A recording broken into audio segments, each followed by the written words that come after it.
Did you ever think you would make it? I feel I'm so close I could taste sweet victory. I know this life meant for me. Yeah, why would you bet on Goliath when we got Bet David? Valuetainment, giving values contagious. This world of entrepreneurs, we get no value to haters. How they run, homie, look what I become. I'm the one. Okay, so we have a special guest here today. Let me tell you who it is. So think about the following. Imagine you're having a intense conversation with your spouse. She's asking you questions. You don't know how to answer them. Your parents are interrogating you. You're going through all these series of questions. A client is asking you questions about a product you're getting stuck on. Imagine being, this is a job. I really want you to think about this for a second before we get right into it. Imagine being the former press secretary for the White House for President George W. Bush from, listen to the dates, January of 01 to July of 03. We're talking 9/11. And every day you're looking at this person on the big screen being questioned on every single small move being made. And that is your job. That's how you make a living. That person is on the podcast today. Ari Fleischer, thank you so much for making the time for being here today. Beth, thanks for having me. Glad to be here. That's a tough job, man. How do you do what you do? That's not an easy job. It was easy. Reporters throw softball questions at you. They love Republicans. They love Bush. Easy job. Of course. Bush was loved. You know, the Republicans were always loved, and the press is fair to the Republicans. So, but I'm actually curious because I watch, and by the way, our buddy Adam is not here right now. Let me tell you guys why. Adam lives in this retirement community called Miami. And, this retirement community in Miami, they go on at different times sometimes. And he still is living the lifestyle of the anti-retirement community, which I'm sure, you may be a little bit familiar with. And so he had some other appointments late night last night, but he's on his way. He should be here with us any moment. When he does, Tyler, you can open the door. He'll come in. He'll join us. And I hope there's no video of those appointments. No, he keeps that private. He's pretty discreet about it. He uses Signal to communicate with them, so the message disappears. So Ari, going into obviously we're going to cover a lot of different issues. You just wrote a book called Deception, Snobbery, and Bias. We got a lot of things to cover. Trump, DeSantis, Musk. I don't know if you're following the Sam Bankman-Fried. There's a lot of things going on right now in America. A lot of complexities, divisiveness. Last night I'm having dinner with David Solomon, CEO of Goldman Sachs, and we're there having dinner, and we're in Miami, and questions are being brought up. What about this and what about that and what about, even he's saying this, I've never seen it this divisive before, on how America is. It's pretty intense. What are your opinions about divisiveness, where we are today? Is this the worst you've ever seen, or is this pretty normal? Oh, boy, it's a yes to all the above, really. Yeah, this is the worst I've ever seen it in my lifetime, but it's been worse in America's lifetime. If you ask historians, the election of 1800 between Thomas Jefferson and John Adams was way worse than this, much more acrimonious, the accusations they launched against each other. Way worse than this. Correct. I mean, back then you used to call people whoremongers. You would attack their wives. I mean, it was personal nasty. Can you give us specific stories, examples? Well, Andrew Jackson in 1828, I believe it was, when he ran for president, he was accused of bigamy, because the divorce that his wife Rachel had hadn't gone through yet. The Pony Express hadn't dropped off the papers, in essence. Wow. And so he married Rachel before the divorce went through. And so he was called a bigamist. Rachel was called a bigamist. She died during the transition before he took office in 1829, and people said that she died of a heartache. Politics in America has always been a noisy sport. And back in the old days, it was all done through pamphleteers with the nastiest, most personal things said about each other. We went through a much longer phase where it kind of got cleaned up. I remember George H.W. Bush in the 1992 race against Bill Clinton. At the end of the race, under all the pressure in late October, George H.W. Bush called Bill Clinton a clown. And the press went nuts. How can you call him that? How can you use such language over the word clown?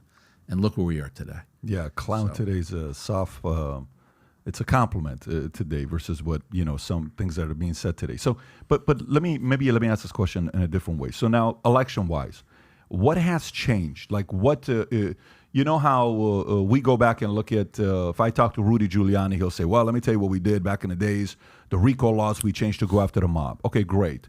Well, let me tell you what happened in America right after 9/11, TSA going into the airport. That was a dramatic thing, November of 01 when we changed it. And you go into TSA, you used to be able to go in there, now you have to do this, and you got to get your TSA pre and clear out. It's a lot of things have changed, right? So certain laws changed. Or Patriot Act. We're going to get into some of that stuff. But election-wise, what's changed with election over the years? Yeah, but I trace it back to the end of Bush's administration, the one I worked for, George W. Bush. And as a result of the war in Iraq and how this divisive the war became and the opposition to Bush over the war became, the Democrats started to call him a war criminal. Now, I never previously heard, I was just referring to George H.W. Bush calling somebody a clown and being criticized. All of a sudden now, you're a war criminal. Attorney General Al Gonzalez, you're a war criminal. The language, the tone, things just started to change. Social media is now invented. It didn't exist when I was in office. It came at the end of the Bush years and into the Obama years. That allowed people just to let it rip with no filter. And people said the meanest, nastiest things on social media, and that just became part of the parlance that enveloped us, as opposed to the older decorum where people said, show some respect. Don't say those things. Keep your thoughts to yourself. Those old-fashioned notions, sticks and stones. And then it got worse. Obama comes into office, and certainly he was a divisive president. He had very low regard for Republicans. Republicans had low regard for him. Donald Trump, of course, said he wasn't born here, which was wrong. Said he was born in Kenya, which was wrong. It just starts, it continued. It snowballed. And again, social media piles on top of it where people agree to these things. And then it just continued on. And then Trump's win. Trump wins in 2016. And half of America becomes unhinged and says it's because of Russia collusion and the whole Trump's illegitimate. And for all the criticism of Republicans being election deniers, which is valid criticism, it was started by the Democrats in 2016 when they never accepted Donald Trump's election. So all of this has made a pitted America, pitted camps. I'm a believer, though, Pat, in the pendulum swings in this country. And it always swings back toward the center, always back to reasonableness and moderation, because that's the temperament of the American people. We're going through a phase. We're going through a swinging phase. You think we're going to go back to being diplomatic? Like you think, because the one thing, is there anything that's not going to change? Is there anything that's going to change? Yeah. I think like what I think is going to change, hey, we're going to go left. Oh my God, we're going too far left. Ah, we're going to go right. Oh, we're going too far right. Oh, we're going to go left. I think that part may be right. But are we, at a point where, you know how they say, well, the first time you have sex and you lose your virginity, it's like, and then second, third, nobody, and then it's like, oh, let it rip. You're single, you're not even thinking about it anymore. It's a complete different story. But the first time is the first time, then it becomes normal. Are we living in the trolling era where this Jake Paul, this Dana White, this Conor McGregor, Trump, Elon Musk, where trolls are winning? So it's becoming a playbook to say, I have to learn how to troll. Not that these folks are trolls. They're learning how to troll. They're learning how to poke. And schools, but if you go to a regular debate class you take, they don't teach you on how to handle trolls. They don't teach you on those kinds of things. They say, well, when you debate, you have to respect your opponent and you have to go based on this. And then all of a sudden, boom, a troll shows up. You don't know how to address that. Do you think the trolling is here? That's not going away? And a name calling and all of that? Or are we gradually going to go back to being extremely diplomatic to each other? We are living through a very vituperative era. Trolls and just the breakdown of old-fashioned treat people with dignity and respect, even if you disagree with their opinions. The solution to that is easy. One day, a leader will run for president who actually means it and can rise up and unite people. We have politicians who run now saying, I'm a uniter, I won't do this or I won't do that. Then they get into office and right away get divisive. We're going to get sick of this. And one day a president's going to tap into that. And a president who is genuinely somebody who people respect, he treats people with dignity, he looks at the other party and says, I disagree with your ideas, I'm going to defeat you on your ideas, but I respect the fact that you love this country too. And that is the hallmark of America. We have always had a level of unity, acceptance, tolerance that unites us as Americans, makes us the envy of the world. And a Ronald Reagan-style candidate who comes out and reminds people about what this country, this city on a hill, can be like is going to have a huge following by temperament, not necessarily by ideology, by temperament, because we're going to get tired of the vituperative era and the pendulum will swing. You think so? You think it's going I do. So give me. I know everybody says we need another Ronald Reagan to show up, right? And we need another John F. Kennedy. Democrats will say we need a Clinton temperament to show up because how he was. Well, then Obama showed up. But do you think a person like that can show up and take all the constant criticism and get the media to turn around and be kind and gentle and soft to them? Not about the media. It's about the country. It's about the people. Yes, I believe that the thing about the presidency and whoever emerges to run for president, they single-handedly have the ability to set an example. This is what presidents do. And when the example a president sets is to belittle, is to continue the vituperative streak that our nation is in the middle of, people follow. When a president actually rises up and people read it and see it and believe that this guy actually does focus on unity, even if ideologically he's different from you or me, that president has a chance. That's leadership. It's about leadership.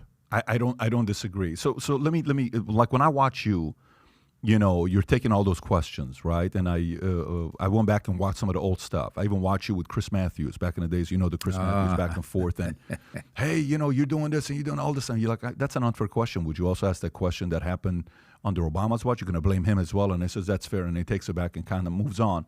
But for somebody to do what you do, and to sit there and get the constant criticism, the tough questions, is that duplicatable, or is that just purely in the individual's psyche DNA that maybe somebody can get a little bit better in the area of answering the tough questions, but there's got to be a part of it that's your personality, your temperament to do that, because that's not an easy job, specifically during the time that you did it. That's a very, very difficult time to do that. Do you think someone can learn how to do that, or some of that is natural? I think a lot of it is temperament. You have to, one, enjoy the press. You really do. You have to look at that briefing room as a fun place to stand your ground. And you have to respect the fact that under our First Amendment, the press can ask whatever it damn well pleases. And that's their job. And just because you get asked a hard question doesn't mean you have to struggle. You can give a hard answer in return. Sometimes you can give a fun answer in return and poke fun at reporters. It's just how you do it. But what it comes down to is enjoying it, respecting the process, respecting the press, but standing your ground on behalf of what you believe in and what the president is advocating for. That's what makes the job really fun. How much of it do you, is it like anticipation you take out? Like you see the current one, it's a whole folder, and Saki and many of these, that they had these, okay, what question are you asking? Okay, I got 8 seconds to go to the page on what it is, and then they just read it. Oh, what you asking? Okay, and you go into it over here. And let me see what he said. How much of it is preparation to say, like, are you sitting with a group of people saying, okay, guys, what do you think they're going to be asking us? Ari, they're going to ask about this. Okay, let's role play. If they ask you this, what's your answer going to be? I'm probably going to say something this. Avoid that word.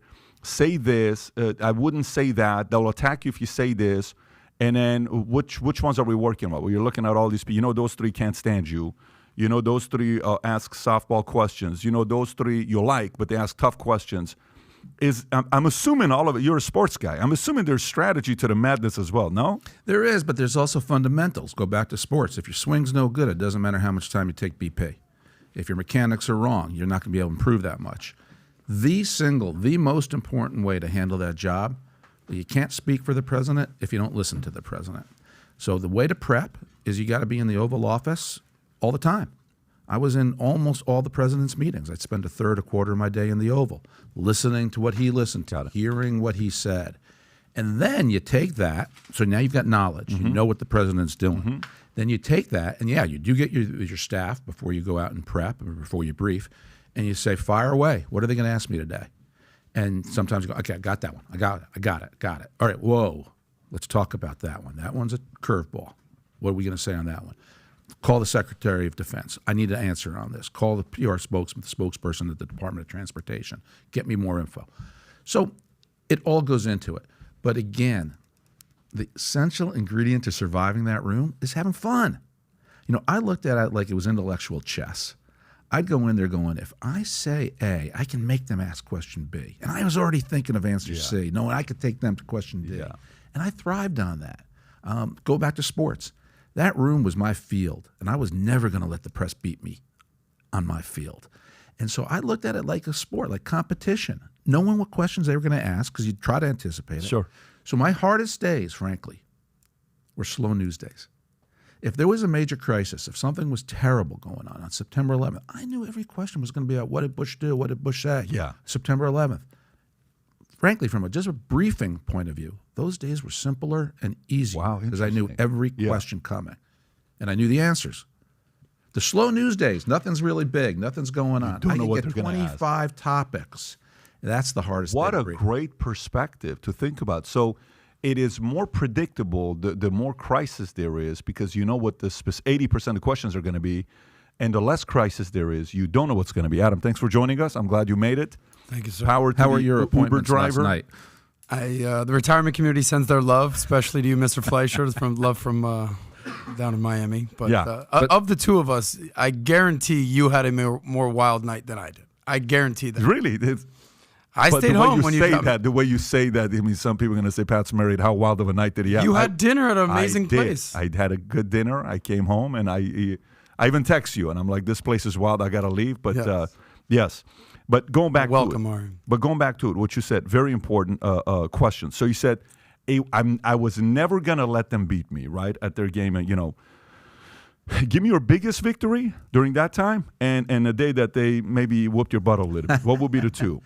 The biggest quote-unquote victory was after September 11th and the lead up to the war in Afghanistan. I'll never forget this. There was a front-page story in USA Today saying Special Forces deployed to Afghanistan. And this is before the first shot was fired, before anything took place.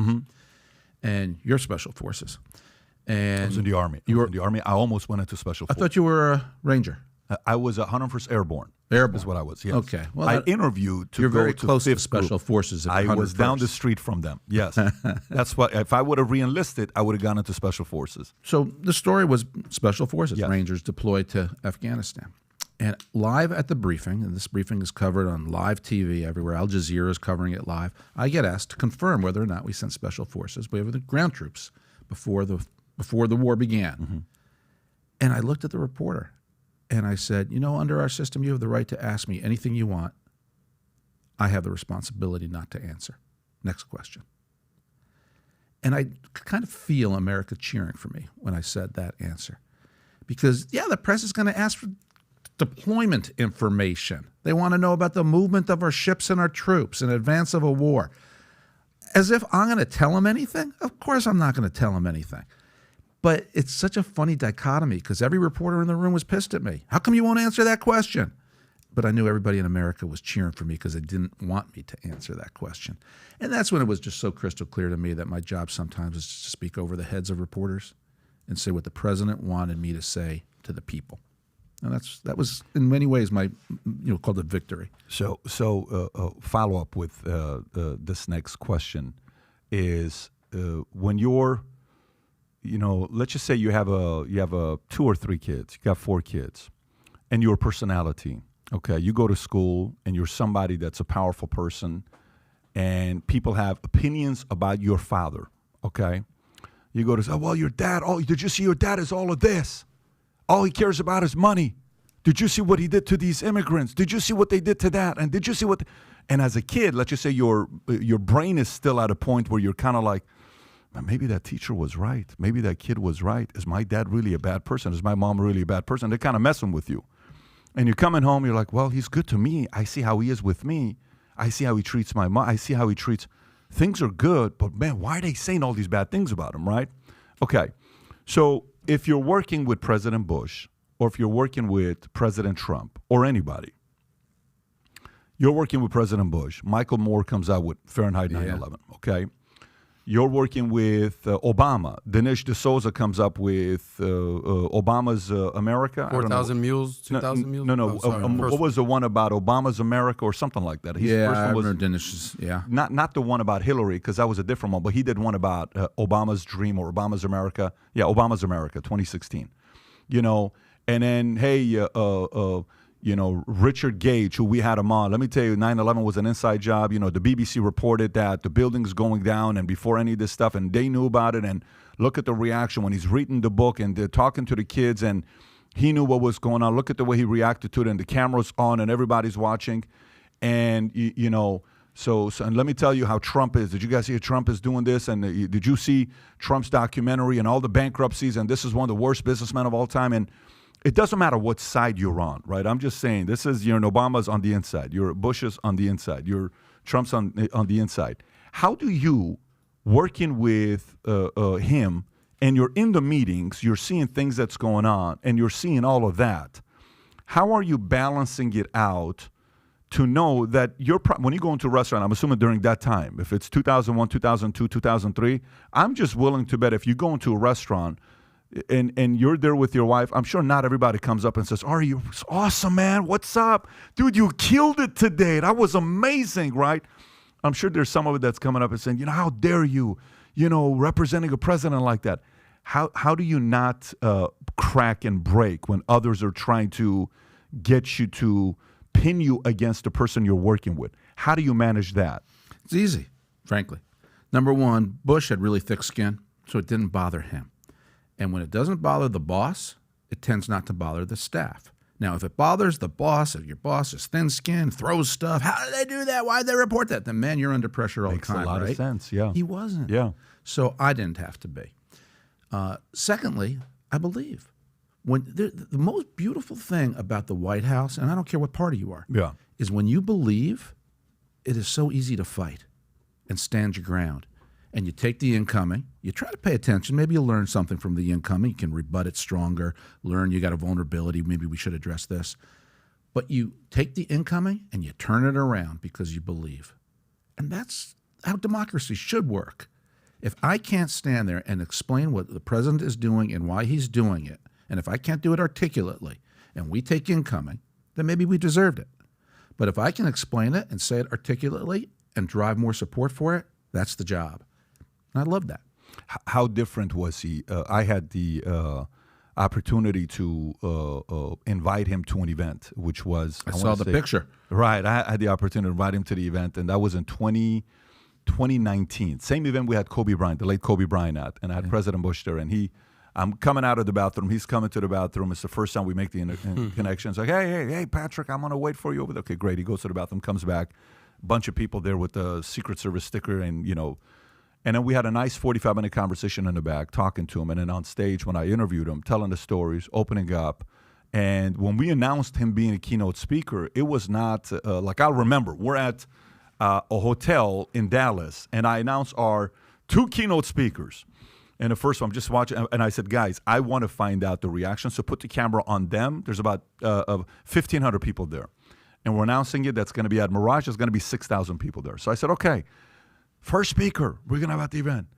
Everyone said, cameras ready, they're live. President George W. Bush. Like, what? The reactions were priceless, dumbfounded.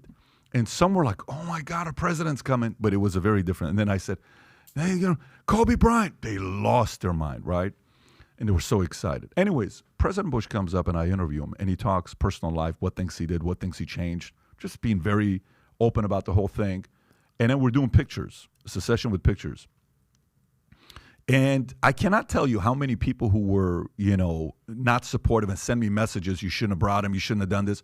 They're like, look, I don't know if I agree with policies, but I like the guy. I kind of like him on how he is. Wow, I like this guy. This would be a guy I would want to have dinner with. I like, and then so every time everybody was taking a picture, half of them were happy to take the picture. The other half were like, I got to tell you, I thought, look, one girl said, I thought you were the Antichrist. But I like talking to you. This was amazing listening to you. Thank you so much for coming out. How was he off camera behind closed doors? Was he funny? Was he a storyteller? Was he a prankster? Was he always serious? Was there a topic he always wanted to study? Like, is he a guy that studied Andrew Jackson? Did he have a favorite president that he would always read about? Is there a certain book would he play backgammon? Is he a dominoes guy? Is he a chess guy? What was he like? Like, the clip on Last Dance? You see the security guy coming in. Come on, Michael. Rolling the dice. One more time. Yeah. Rolling the dice. $20. Boom. He beats Michael, and he goes like this, right? And he does the Michael thing back at him, and Michael's pissed off. What was he like off stage, off camera? I've heard what you said so many times from people who have seen him in his post-presidency. He is gregarious, he's engaging, he's self-deprecating, he's witty as can be, and funny and fun. He was a great boss. I don't care what industry you're in or what ideology you have, you want a boss like George W. Bush. He was inspiring, he was tough, you were going to work your tail off for him, you never wanted to let him down, but boy, was he a good guy who was loyal and took care of you. And you, in exchange, gave him your loyalty, because that's the kind of relationship a boss should engender in any industry.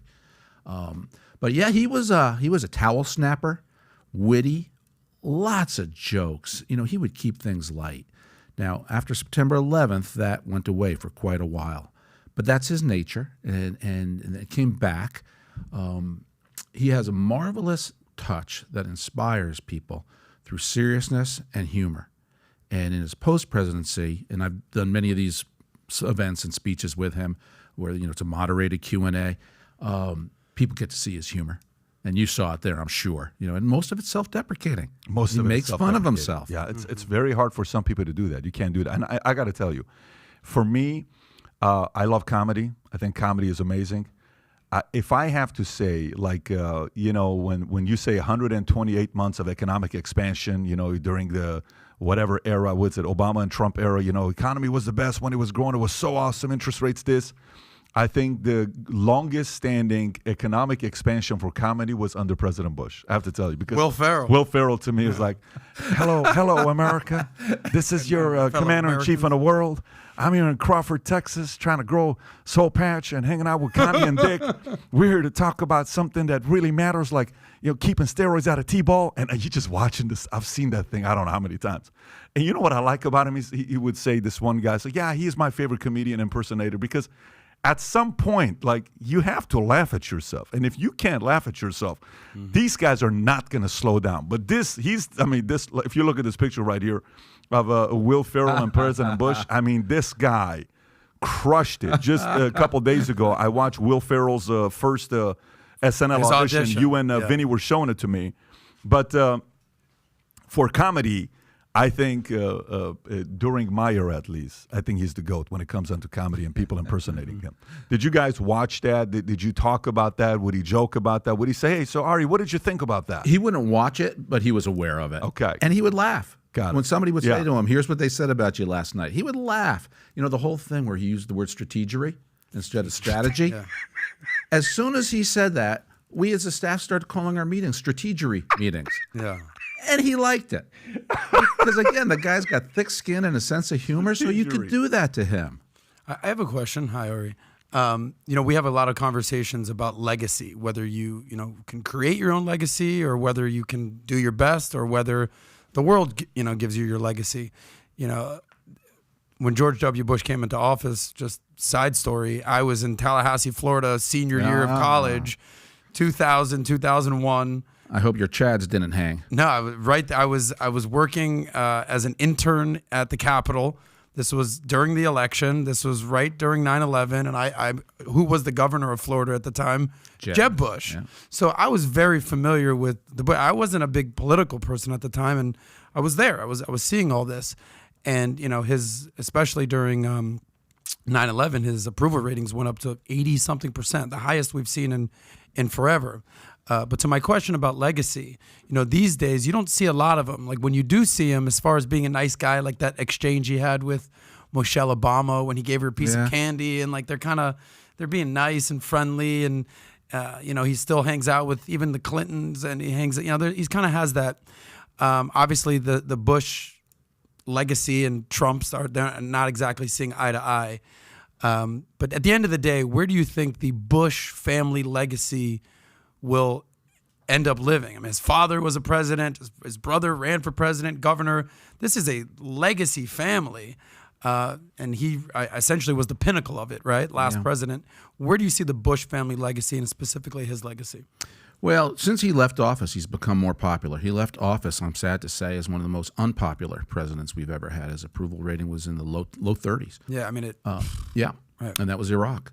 And it's now people have really appreciated the way he has handled himself, how he doesn't criticize the incumbent president, Trump or Obama or Biden, because as he puts it, the job's hard enough, and I'm not going to add to their burdens. He wants to put the country first. And people appreciate that. His legacy will still come down to Iraq in many ways, and the history, the future of Iraq is still being written. I do think it is it is the only Arab democracy in existence right now, and it's a rough democracy. It certainly is not a Western-style United States, France, Germany democracy yet, but it is on the path, unlike any other Arab Middle East nation, and this is tremendously important. So I think it's going to come down to that, and this is where people are going to say, was it worth it?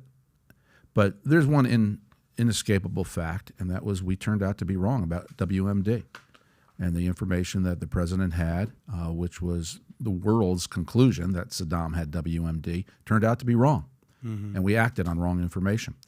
And that is still going to be something that historians write about. I believe to this day that if the CIA had said to George Bush, we're not sure. He may have WMD, he may not. We really don't know.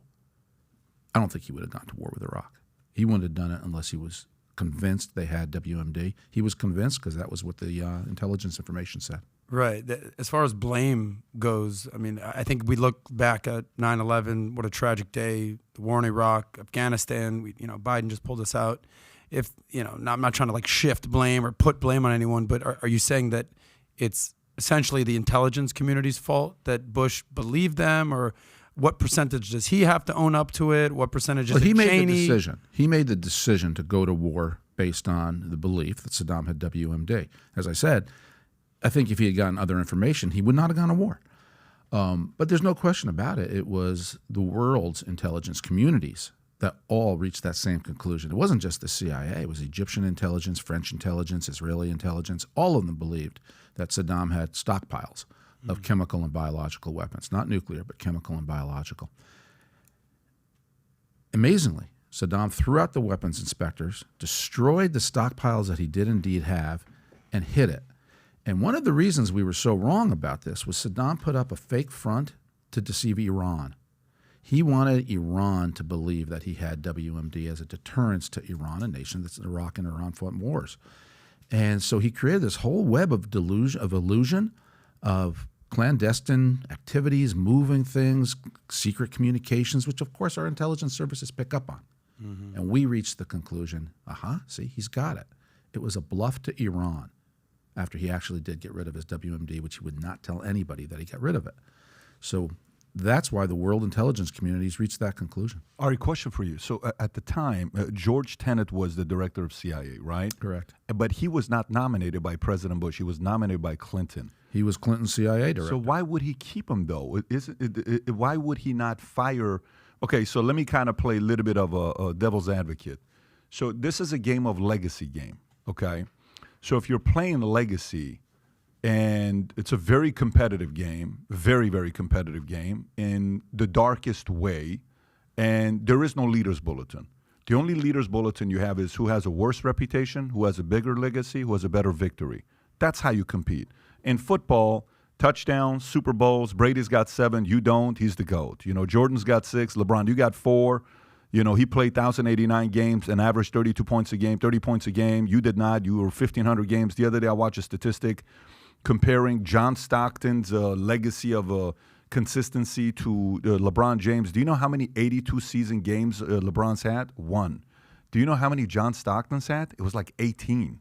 It's just some ludicrous number on what he did. Like, oh, my God. So we can track legacy based on stats. Okay, now LeBron's got championships. Stockton's got 0, so he can't brag about that part. But why the George Tenet's loyalty isn't to Bush? Yes, you may say, well, no, he's an American. His loyalty is to the country, and it's to America, and it's this. So part of it's like it's inside. So you're given intel. The rest of us, are watching the movie Vice, and you watch the movie Vice, you watch all these movies, there's so many movies that you read about. And I've read Decision Points. I've read the book on the family, what Bush family stands for, Prescott, and what they did. And I gave him a gift from his grandfather. Prescott's one of the buttons, and I bought a bunch of different things, and I gave him as a gift the legacy that you first go make your money, and then you take care of your family and kids, and then you give back to the country and you run for office or something like that. It's a lot of things I pulled from that family's legacy to want to apply to my own family. But why keep the same director of CIA who was nominated and chosen by a Democrat? You're Republican. Why not replace him with somebody else? Nobody would say anything to you if you pick somebody else. And two, when you see a lot of the things that happen with Vice, and how, they went to war because this was a great business decision. There's a lot of money to be made when you go to war. Look at Dick Cheney, and look at the Donald Rumsfeld, and look at some of the darkest people in America and who they are, and et cetera, et cetera. And that's what the story is told, right? So one, why keep tenet? Two, the legacy that we read about where the motive behind it was money. He kept tenet because he viewed the CIA as a non-political position. It wasn't the type of thing he needed a loyalist. He wanted somebody who was good in intelligence and who had a steady hand over the CIA. Move? You think, would you advise, let's just say I become a president? It depends on who the person is. And he hit it off with Tenet during the transition. He liked Tenet. Got it. To him, meshed personality-wise. Yeah. And so George Tenet was a Democrat. He worked for Senator David Boren, who was the chairman of the Senate Intelligence Committee. He was the chief of staff on Capitol Hill to David Boren. President Clinton nominated George to be the CIA director, and Bush kept him. And again, it was because he thought continuity was important, and it was not a political position, and he liked the guy.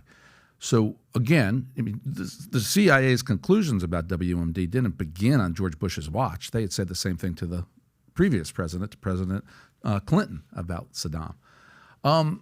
As for legacy, et cetera, Bush never did anything for legacy. And I don't care if people believe that or not. He didn't. He did it because he thought it was the right reason to protect America. And he knew some of the things he did were controversial, but he did them anyway because he thought it was the right thing to do for America. Any of this nonsense about money or oil or any of that, doesn't that fall into the same trolling, vituperative, war criminal stuff we started talking about earlier? It's the same junk. It's the same excess. It's the same extremes speaking out in a fashion that just they let it rip. And Bush's instructions to me and the way Bush conducted himself was to rise above it. He wouldn't let me go to the podium and fight back on a lot of these things because he didn't want to engage at that level. Yeah. And, one of the biggest criticisms I hear from President Trump's supporters, Sean Hannity included, and I've talked to Sean about this a lot, is Trump fought back. You Bushies, McCains, Romneys, you guys didn't know how to fight back, and you didn't fight back. Trump counterpunches. And this is a legitimate difference inside the modern Republican Party. How far do you go? How much punching should you do? How tough should you get? And they said Bush didn't fight back. Is there a better balance? Do you think Bush should have fought more? Do you think Trump fights too much? Is there a more moderate approach? Yeah, I think there's a balance. I wrote a op-ed in the Wall Street Journal when the midterms for Donald Trump. We're using a football analogy. I said, the problem with Donald Trump is every time he gains yards going down the field, he gets a flag for unnecessary roughness or a late hit. So if he gains 100 yards, he's knocked back 65 yards from all these penalties. And I said, you can't win a game that way. I think there's more of a balance. I think what happened in the Bush years, particularly toward the end of the Bush era, the White House staff got tired. Everything was just so tough. Things in Iraq were so bad. Bush lied, people died. They were too tired to fight back, and they thought, we're not going to get our message across. And I want to remind you, back in that era, especially 2006 or so, we only had the mainstream media. We didn't have Twitter. We didn't have YouTube. We didn't have social media. We couldn't go around the press. Bush didn't have followers online. That didn't exist yet. So we had to fight through the New York Times, the Washington Post, ABC, NBC. Fox was a very different Fox back then.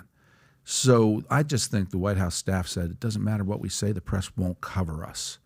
And so all these criticisms of Bush matching his low job approval stuck. So could he have fought back more? Should he have fought back more?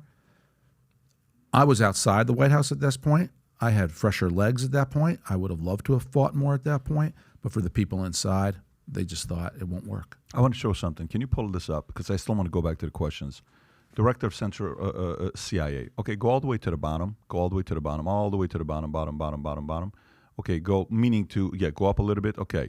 So George W. Bush, okay, stay right there. Go a little lower on the Bush side. On the Bush side, yeah.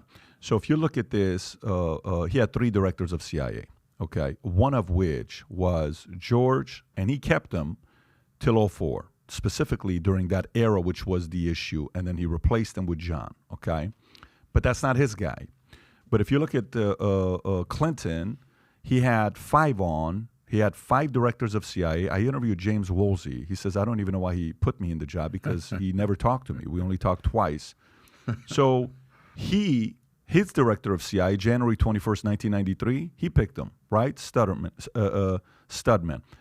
So go up a little bit to the next one. If you keep doing the same exact exercise that we're doing, George H.W. Bush, it's his guy, right? William Webster. Keep going up. Reagan, his guy. Jimmy Carter, his guy. Gerald Ford, his guy. If you go to Nixon, his guy. If you go to Lyndon Johnson, his guy. The only person that didn't have the same director of CIA as the prior president is John F. Kennedy. John F. Kennedy kept it because it was the same as go up a little bit as Dwight Eisenhower. So he says, I'm just going to keep it. But I don't know. You're Elon Musk. You buy Twitter. You don't keep the same, exact guys that you have because they don't trust you. They probably don't even like you because in the business world, the people at Twitter, how it was ran before, can't stand what Elon stands for. So Elon lets go of how many people? 3,750 people, 50% of their sales force, the workforce. What happens to that 3,750? They recruit the other guys to quit. You got another 1,250 that resign. You're like, dude, I don't trust these guys. I got to get somebody that trusts, that aligns with what I'm doing. So I think that, my opinion, I'm not on the inside to say whether it's the right move or not. I don't know if I would have done it that way. That's my opinion. Second, I had a couple Brazilian people here that I had on the podcast because I'm really curious to know what's going on with Brazil. One of them is the son of the former president of Brazil, Paulo Figueiredo. I'm not even sure if I'm telling the last name right or wrong. And the other one was Rodrigo Constantine. And I'm talking about Brazil, what's taking place. And I had a friend here, Marvin, who's from Honduras, who follows politics very closely. And we compared Bolsonaro against Lula, okay? So Bolsonaro against Lula. Lula has been in the political world for a long time. Bolsonaro is more a doer. He's a guy that's going to go out there and compete. He's allowed. They're both allowed. One is louder than the other. That's what they compete for. But who's more street smart? Probably Lula is more street smart than Bolsonaro is, meaning he's wise because he's been playing dirty for a long time, 50 years. He can do laps around Bolsonaro on how to play politics. So to the people that say Bush could have been behind it, I don't know if the credibility is if Bush was behind, 9/11 for money and all this other stuff. But can I say a little bit from my own level of skepticism that maybe there are somebody on the inside that they could care less about legacy. They want to figure out a way how to maximize their job at the White House to make money. And we have a president today that's done that. You've seen it. You've read it. It's been all over the place that you use that last name in the job. And Clinton's been criticized for that. He's been criticized for that. Biden. A lot of people have been criticized for that. So do some people get in and use their ability to persuade? And I can only imagine, like, if there's a meeting and everybody's sitting there saying, President Bush, we have very strong data that there's weapons of mass destruction. And then you ask the question, what do you think we should do? I think we should attack and, defend our country, because if we don't, we seem like we're weak and we're not doing our part, and we have to do something about it right now. And boom, you come out and you give the message, it's like, oh my God, this is crazy. This is amazing. And then later on, like, there was no weapons of mass destruction. So maybe somebody manipulated a way to get somebody to make a decision that they would have never supported themselves. I don't know if I'm making sense. It's a long-winded question I'm asking, but you don't think somebody that gets inside has negative motives that will use it in a way to monetize and make money? Because that's what a lot of people in politics have been criticized for doing. No, you don't think so? First of all, George Tenet didn't come to the conclusion that Saddam had WMD. The CIA did. His agency did. His experts, his analysts. I don't know who the head of Egyptian intelligence is, but he didn't come to the conclusion. His analysts did. Same thing with Israel, same thing with France, etc. He's the guy, no? Yeah, but it's not like they make up the facts. They have their teams of experts who go and find the facts, find the allegations, find the beliefs, the conclusions that they can put together. But let me talk to you about intelligence, generally speaking. One of the things that I learned at the White House is intelligence is maddening. On the TV shows, people make it look like, oh my God, the envelope just came in, we opened it up, and here's the report from our agent in the field. We got the goods. Holy, take action. And in come the paratroopers. Most intelligence reports are mindlessly frustrating because we have reasons to believe X, but then there's also Y, and then we have people who tell us Z. Our analysis shows it could be X, Y, or Z.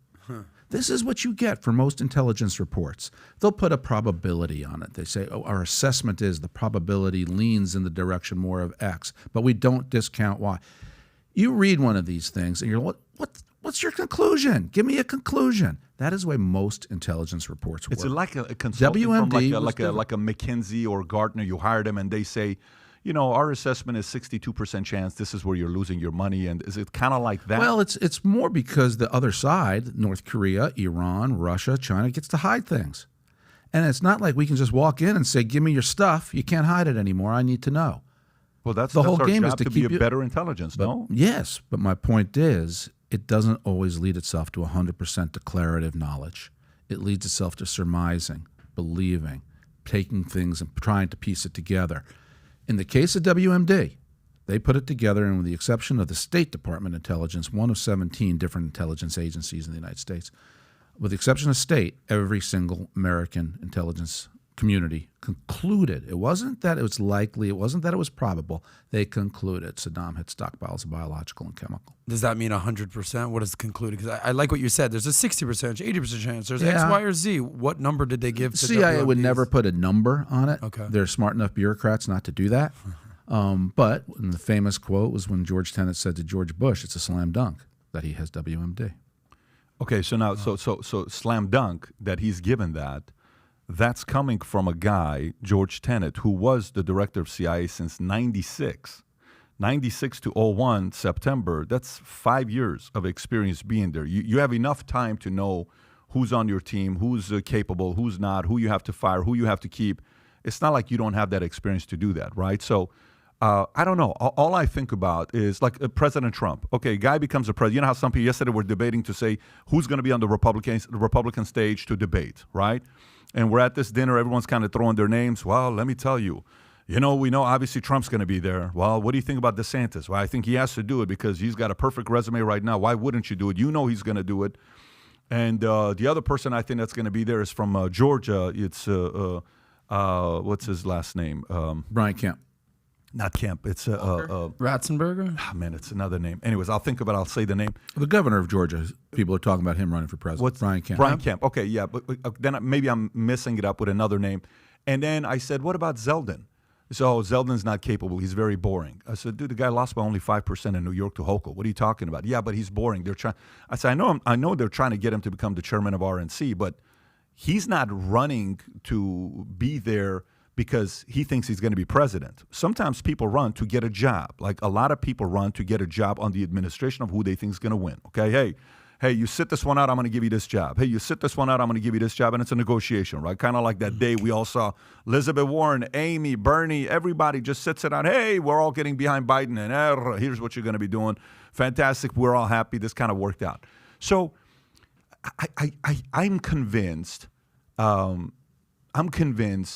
We were debating James DiEugenio. He wrote the book, JFK Revisited, with Oliver Stone, and he's turned into a movie, documentary, all this stuff. And I said, the swamp killed JFK, no? Well, yeah, of course the swamp killed JFK. The swamp killed Lincoln, no? No, it wasn't Lincoln. I said, well, it wasn't swamp. No, well, it's all this other stuff. Well, he was kind of doing stuff that his own party didn't like, civil rights, all this. What are you talking about? Well, yeah. Well, the swamp kind of went after Reagan. Well, not necessarily. Well, Reagan was kind of trying. Well, the swamp went after Trump, right? Yeah. Well, then who is not part of the swamp in politics today? Well, what are you talking about? Who is not part of the swamp? Give me names today that are not part of the swamp that have roles inside. They're silent. They can't say anything. Is McConnell swamp? Is Biden swamp? Is Obama swamp?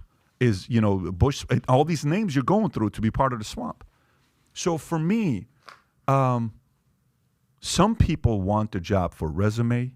Some people want it for a nicer profile on Wikipedia. Some people want it because they want to brag about it. Some people want it to make money. You don't know everyone's positive and negative motives. All I'm saying is when President Bush is picking his team and you're bringing him inside, if CIA can't find that for a fact if WMD was right, how does President Bush, or not just President Bush, any other president, know for a fact people you're bringing in, their motives are positive or negative? Maybe some of these other guys, the Dick Cheneys of the world and Donald's motives were negative. Maybe his is pure, but others are negative. Do you think that responsibility lies on the person that picked those people, or no? All right, let me get down to the brass tacks on this. Do you think that George Tenet gave Bush the advice, or gave him the information that he gave him about WMD because George Tenet wanted to make money? No, I'm not. I'm talking about Rumsfeld and Dick Cheney. I'm talking about. Okay. The thing about Tenet is he should have fired Tenet. I don't keep a Tenet. Why do you keep a Tenet? His loyalty is not for you. You get rid of a Tenet. I don't. Your dad was working with the CIA. Your father, like, if there's anybody, I'm trying to see who gave the advice to keep Tenet. Who was it? Your dad's got a lifelong resume of all this stuff.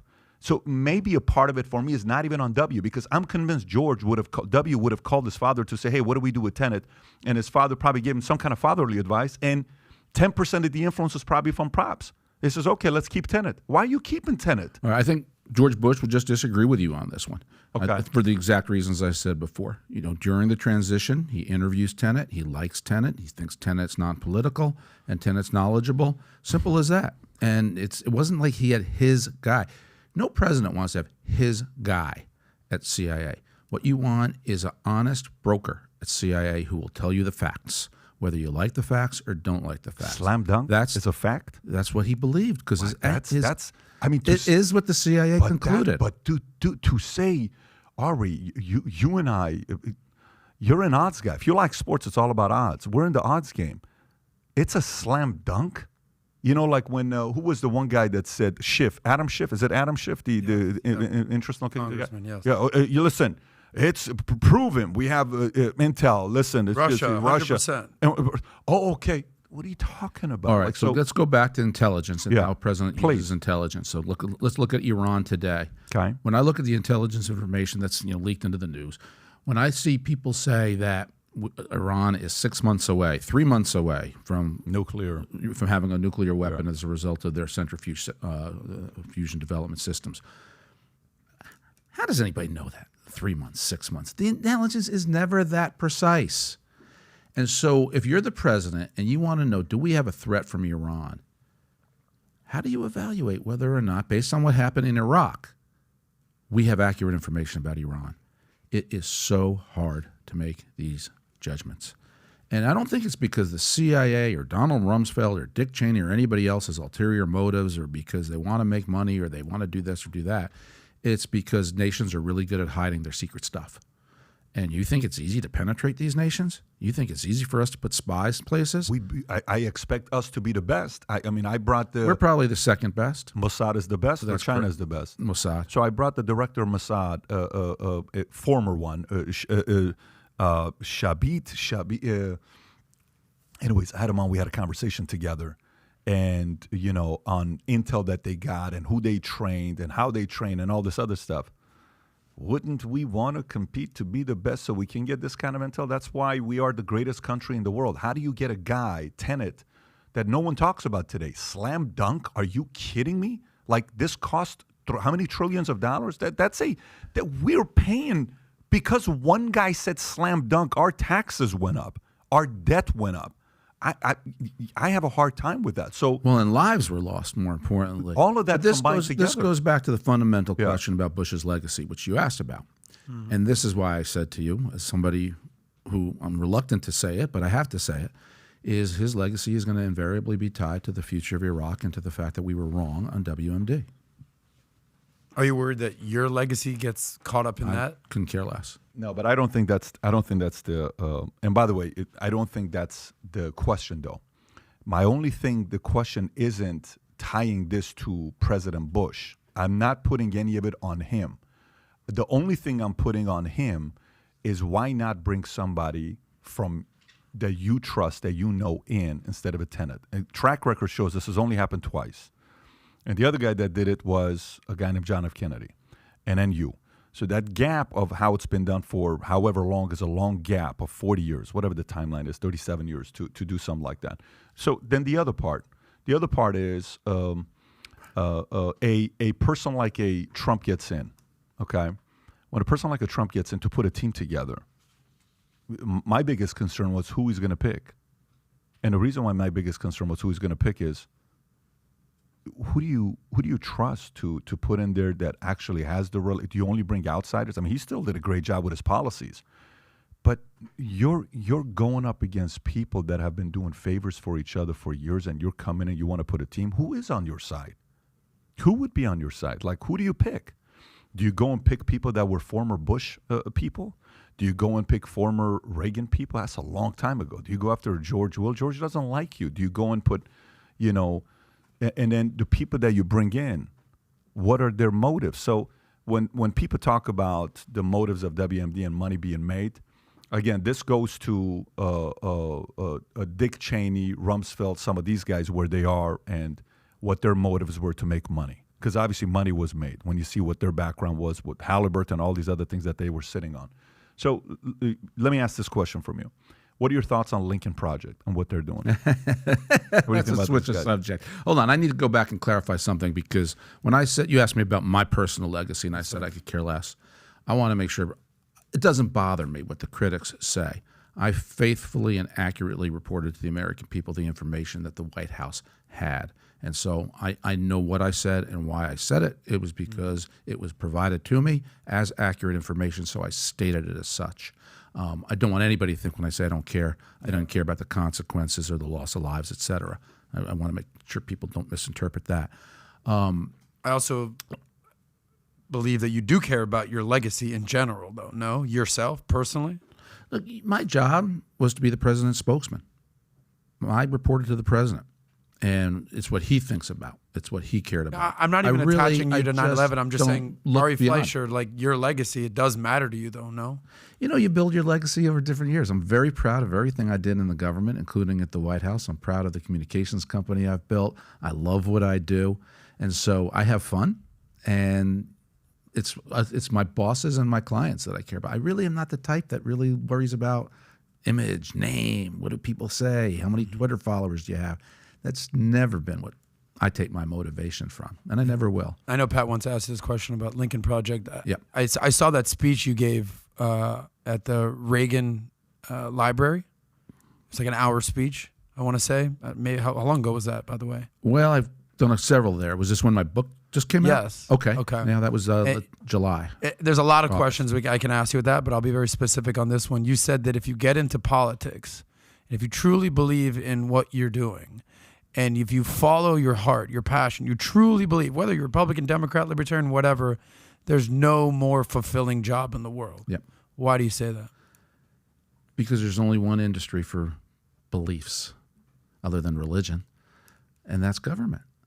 I mean, how exciting is it? How influential, how powerful can it be to make decisions that can move worlds, move the nation, change people's lives? We were talking a little bit about Iran. I am so focused on the future of Iran and that nation with so many young people. And if the United States can use its power and its leverage to bring about change in Iran and throw out a theocracy that has been suppressing tens of millions of Persian people who are so Western-oriented to begin with, what a powerful, peaceful change that would be in the Middle East. You can't do that from Wall Street. You can't do that from any corner of you do it in government. Government is where you can make so many changes in life, not only in that, in social issues, in economic issues, in examples that you set for children about what's right or what's wrong. And that's why I encourage young people, despite the polarization of today, if you think global warming is going to melt the earth in 12 years, then get your butt to Washington and do something about it. If you think that taxes need to be cut, that capitalism needs to have an injection of something to make it thrive, get down to Washington and pass laws. this is what is exciting. Yeah. Now, not everybody's like that. Many people want to go into different careers. Many people find the government to be full of BS. Fine, don't go. But for those who want to make a difference, government's a fantastic field. Do you think it'd be better? How do I position this question? Is it better for young people to get a real life, real job first and then get into Both. politics? It's a mix. Or get into politics first, and then after you get into politics, then you're going to end up in the lobbying world and all that, and that has a lot of gray areas there. So is there a better recipe for people? First, for my example, I went right from college by accident into politics. I moved home to play baseball, and then I got a job as a press secretary for a New York State assemblyman who ran for Congress, and he lost.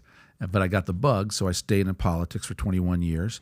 And then I left Washington. I never wanted to be a lobbyist, and I have no political clients. I built a private sector company, mostly in sports. Everybody has a different path, but the way you can have Washington be the most effective for the American people is to have people who reflect America.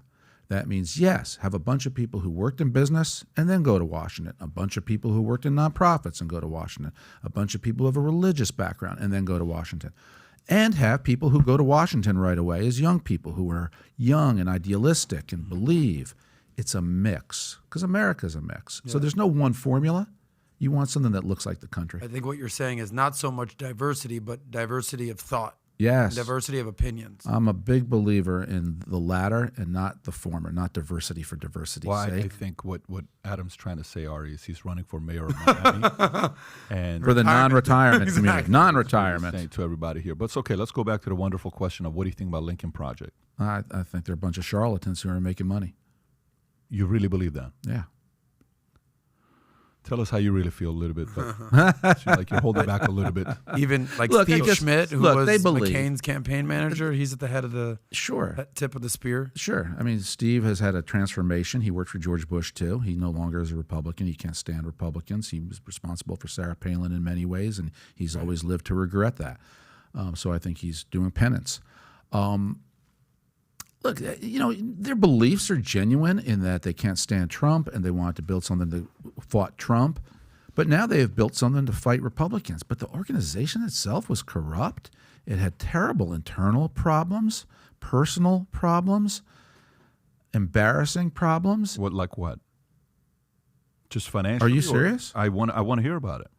Well, one of their founders had real serious issues with his personal behavior in his personal life and the way he treated employees who were his subordinates.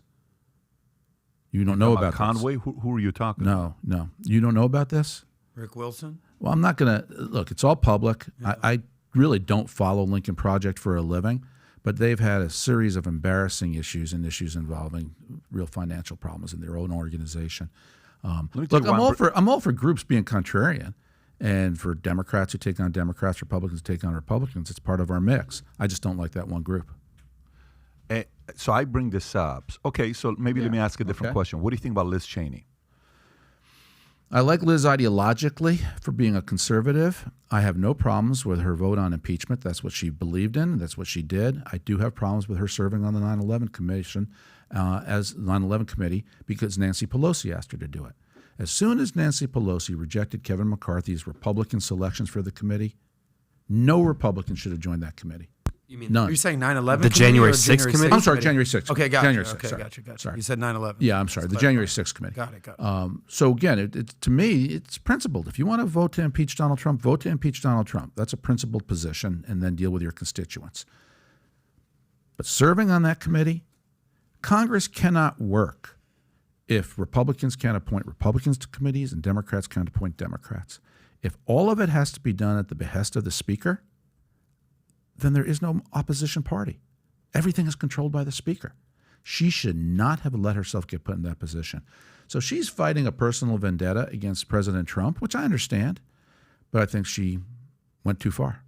So the reason why I brought up Lincoln Project is we saw how they went after Trump, the videos they make, and it's constant. No problem. And by the way, credit to them. I think they influenced the 2020 election a little bit. I think they had some influence. I don't know what percentage. I don't know what number. They definitely had an influence. But they had influence for sure. on what they did. Okay, they were very good marketers. What they made, what they did. The part that's confusing to me is they said they stood for conservative beliefs. Now they're going after DeSantis. You know, did you see the They go after all Republicans now. yeah. They So are not conservative. Who's funding Lincoln Project, by the way? I don't know. They were able to raise a tremendous amount of grassroots money, a tremendous amount of money from Democrats who viewed it as a bunch of Republicans, McCain people going after Trump. So Democrats like that contrarian play. And boy, were they well funded. Yeah, I'm trying to see if the similar names are behind it. Lincoln Project raised a whopping $39 million from July through September, helping fuel anti-Trump and blitz. Yeah, I'm curious to know who's funding these guys. Is it? There was a guy in Ohio. Him and I would always debate, and he would say, "But Patrick, you don't understand. I'm a Republican." But Patrick, I'm like, listen, I'm an independent myself. I'm pro-capitalism. I'm fiscally conservative. I'm about leave me alone, freedom. I have some libertarian tendencies, some independent tendencies, and fiscally, you would consider me a Republican fiscally because I want to be left alone economically. Let me do my part. I'll pay my taxes. I'll do my part. But Pat, I'm a Republican. And that's how he convinced people to kind of flip. So one day I say, Carl, you can fool a lot of people, but you can't fool me, man. Your strategy on how you're doing it, you're full of shit is what you're doing. I say, I understand the power of what you're doing because people are listening to you saying, well, let me tell you, as a Republican, I'm embarrassed of my party. It's a very, very good tactic and strategy, okay? Because guess what CNN wants to put on all the time? Anybody that says, I'm a Republican and I'm embarrassed of my party. So you got, what's his name, Denzinger? Adam Kinzinger. Yeah. And some of these guys are oh, I'm embarrassed. Anthony Gonzalez, Cheney, all of these guys. Yeah. Joe Walsh, our friend. Yeah, we had Joe Walsh here. It was a very friendly time that we had him on the podcast. But are they at this point like they're so irrelevant that no one's following them because they're still getting some traction on Twitter when I see them? Are they irrelevant? Are they not going to have any impact? Are they still effective? I think for those who are in the business who pay attention and know about the Lincoln Project's problems and issues, they're irrelevant. But if you've got enough tens of millions of dollars and you can put advertisements on the air, people can watch, and that has influence. But I'll caution you, our system is so big. So you spent $10 million on a campaign. Other people spend hundreds of millions of dollars. Mike Bloomberg, when he ran for president, was insane. $100 million in like a month. I've just seen so many examples of people using money thinking they can solve a problem, and the American people say, I could care less about your money. I'm voting my way. So money is a piece of politics, but principles and ideas are much more important. Lincoln Project is one of many people who have their oar in the water spending money. I have a question regarding Lincoln Project because it's fascinating. We've talked about it a million times, Pat, especially during 2020. But what do you think life is like in the Conway household? You got George Conway,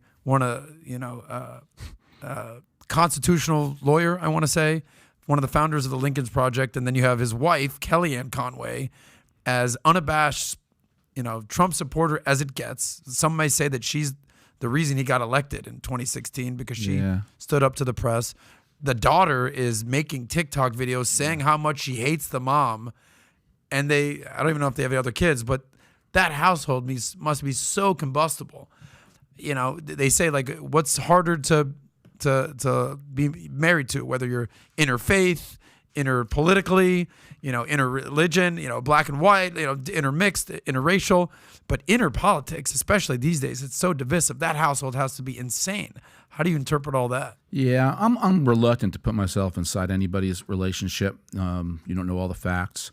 I will say this. When I worked at the White House, and for anybody who works in the White House, I don't care what your party is, when you leave that difficult place where there's a lot of burdens put on you, you should be able to come home to a loving family who supports you. And if they don't support your politics or your boss's politics, they should have enough love and respect for you to keep their mouths shut publicly. But that's not what they're doing, though. That's all I'll say. Yeah. That's what anybody should do. And I 100% agree with what you're saying. But fully go ahead. But what? I'm just thinking of you. Okay, you're out there. You're a known person. You're a public figure. You've got money. Okay, so imagine Jen, who is fully supportive of you. It's the most supportive, loyal, loving wife. It's amazing what they have. Imagine if you were doing your thing and you come home to Jen and she's literally talking trash about you and your boss every single day. Right. And you've got kids and you're sitting down at the dinner table. That's got to be so uncomfortable. As a husband, as a wife, if you're asking me? Yes. I would never be married to that person. It just wouldn't work out. Because I ask 101 questions to ask before you get engaged. I'm being dead serious on our second date. No, I'm crystal clear. You right. best have my back. I'm not playing that game.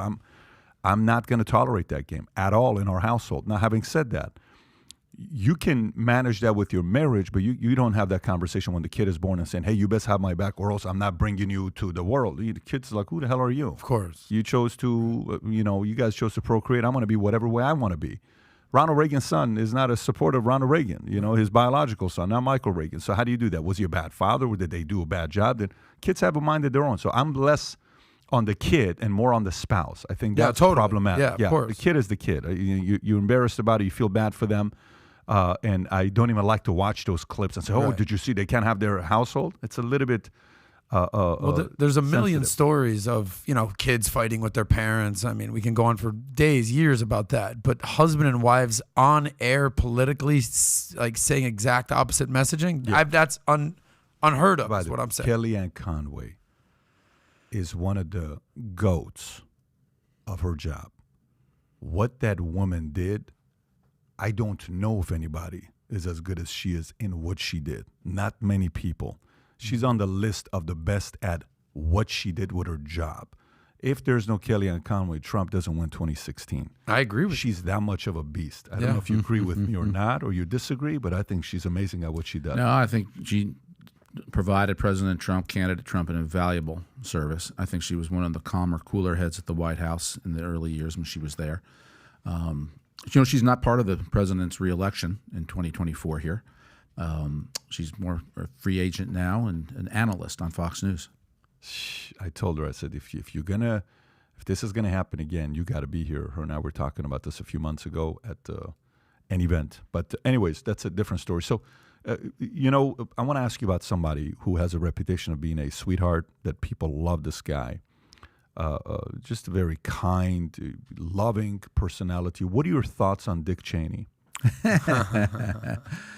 I liked Vice President Cheney. He was a curmudgeon, a tough guy. But you know what people don't understand about my job at the White House is I worked for President Bush. I was Bush's spokesman, and Bush was the boss. Cheney was a vice president. The outsiders thought Cheney's in control, Cheney's in charge, which Bush always could care less about because, again, the guy's a confident guy with thick skin, and that criticism was so wrong that it never bothered Bush. So I looked at the vice president as one of many good advisors that Bush had whispering in his ear. Sometimes he was a little too truculent. I think what the CIA would... What does truculent mean? Across layman's. A little too tough, argumentative. Curmudgeon. His personality. You said curmudgeon. Personality's curmudgeon. Professionally is a little truculent. Gotcha. But he did it because he believed. It had nothing to do with money and nothing to do with Halliburton. It was because he believed. You don't believe that? You don't believe any of the money? No. Fully? No. First of all, he severed his ties to Halliburton. So literally, how could he make a profit off of anything that he did? Because Halliburton severed ties. He was no longer with them. So whatever money Halliburton made or lost was immaterial to the vice president. He didn't hold equity in the company? He was an wasn't a shareholder? I think he had to divest. I'm sure presidents and vice presidents, I think, are not allowed to have any stock or mutual funds. Really? But presidents are not allowed to have mutual funds? Yeah, I think they all divest, or it's blind trust. It's probably who manages It's probably a right? blind trust. Yeah, it's a blind trust. But anyway, to the point, he was an ideologue and a very big believer in the old neocon muscular foreign policy, and that he was very much on the side of get rid of Saddam. What the CIA would tell you is if there was any interference they ever got from the White House, it was not from President Bush and not from President Bush's people. It was the vice president and the vice president's people who put pressure on the CIA to conclude that there were ties between Saddam and al-Qaeda. That's an angle that the vice president particularly thought was true, and he really wanted the CIA to run that down. President Bush, and CIA would tell you this, always said to the CIA, just tell me what you know. And he gave him no pressure one way or another. He said, just tell me what you know. Ari, for every 10 times you spoke to President Bush, how many times did you talk to Dick Cheney? Well, Cheney would be in a lot of the meetings. So Cheney would be sitting there, but as anybody from the White House will tell you, Cheney didn't talk much. Bush did the talking. Bush's advisors did the talking. And then Cheney would get together with Bush once a week for their private lunch. And that's when Cheney would say to Bush, here's what I think. That was the vice president's opportunity then to influence the president, which he did. But in the meetings, in all these different meetings, Cheney didn't talk much. I guess what was their relationship? Meaning, Cheney's how many years older than George W. Bush? Yeah, but that didn't matter. 20 years? So what? It's got, a little bit. Maybe like. Why? Maybe seniority, wisdom. I kind of. That means Joe Biden knows more than anybody else. Well, yeah, that's a whole nother conversation. But the knock on Cheney was that he was this evildoer running the show. Would you agree to that? At least the knock on it. Yeah. Oh, and I dealt with that all the time before 9/11, especially. I mean, the knock on the Bush administration was Cheney's in charge. Right. And it was always nonsense. What? Complete nonsense. Right. There's the reality, then there's optics. Yeah. Like.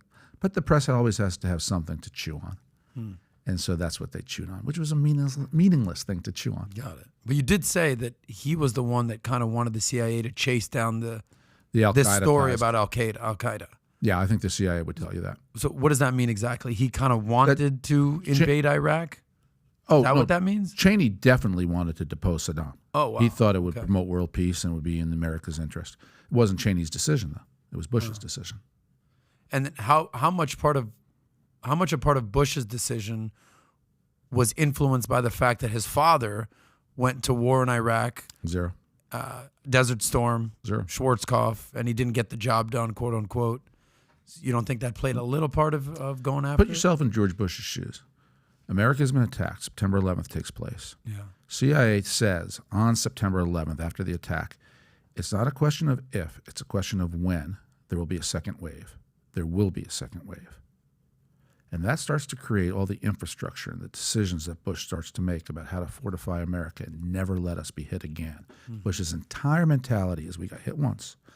I will never let this country be hit again.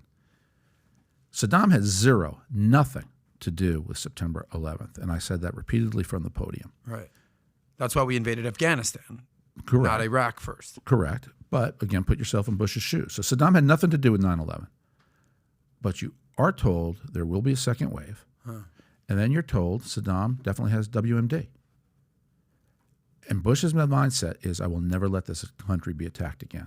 So you can decide, all right, he's got biological and chemical weapons, and there's nothing America can do about it. We'll just have to hope he never uses them. Or I believe in the doctrine of preemption, and I'm going to take Saddam out because he has WMD. And that is the decision that George Bush ultimately made that people will argue about for decades now, whether it was right or wrong. And I repeatedly have said now, it was based on false premises that he had WMD when he did not. Got it. Have you read Decision Points? Sure. Have you read it, Adam? I'm not sure. I'm not familiar with The that. book that President Bush wrote? No, I have not. Okay. He talks about that, I think, in the last chapter or second to the last chapter. It's actually a very good book to read. Straight up, it's a very good book to read. If you haven't read it or listened to it audible, it's a very, very good book to read. He says, exactly what he's saying here. Did the president ever have any, did the conversation about nuclear attack come up or no? Nuclear towards them or no? It came up once in the fact that Dick Cheney went on, I believe it was NBC, Meet the Press, and he went too far, and he said something along the lines that Saddam is developing or has developed nuclear capacities when he didn't. We did not have intelligence saying that Saddam had developed nuclear. He had biological and chemical. And then he had to draw that back because the vice president went too far. But it was inside the administration, we had enough to worry about with biological and chemical if that was the conclusion. We didn't have to worry about him having nuclear. Now, one of the pieces that Colin Powell used at the United Nations turned out also to be false information, that Saddam had had some, I think it was centrifuges, some metal tubes that were used for nuclear development, which caused alarm bells to go off. But we never concluded, or CIA never concluded, that Saddam had nuclear. We never no. I guess my question is more different. Like, okay, so if you go back and you look at What do you think is a bigger attack? You look at a bigger event. You think Pearl Harbor or 9/11? I don't compare them. I learned from a smart man once who lost 2 of his 3 children that you don't compare tragedies. But you would say both are pretty big, tragic events that happen in the top events that happened in the history of America. Fair enough? Absolutely. Okay. Do you think it was a right move on us to, I know FDR didn't do it, but Truman ended up deciding to nuke Japan. You think that was the right move on us? Yes. You think it was? Yes. Okay. Saved 1 million American lives. So that was the right move for us to make. At what point do you think it would be a right move to do that again if somebody does that to your country? What a great question. The world has changed since World War II, where everything was a gigantic land army, navy, known troop movements. We're in a more stealthy world now of terrorism. I don't think the right response, if a terrorist detonated a dirty bomb in New York City this afternoon, who are you supposed to nuke? There's no one to nuke. You have to do it through special forces. You have to do it through these behind-the-scenes clandestine operations. If Russia today launched a series of ICBM missiles at the United States, would we have to respond in kind?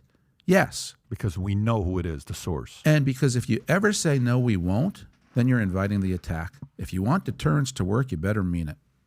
So do you think, like, right now, hey, all I'm asking for is for NATO to back off of Ukraine and stop inviting them. Mm-hmm. NATO is opening the doors for Ukraine to join NATO.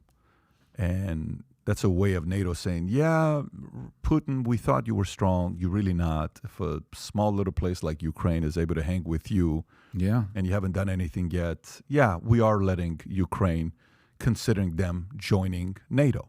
What do you have to say about that? So then he goes and sits there as a man running a country called Russia with a rich history of animosity towards one country in the world, which is America, because philosophically we're on complete opposite ends, at least at one point, before Ronald Reagan comes up and says, tear down the wall, et cetera, Gorbachev. Okay, great.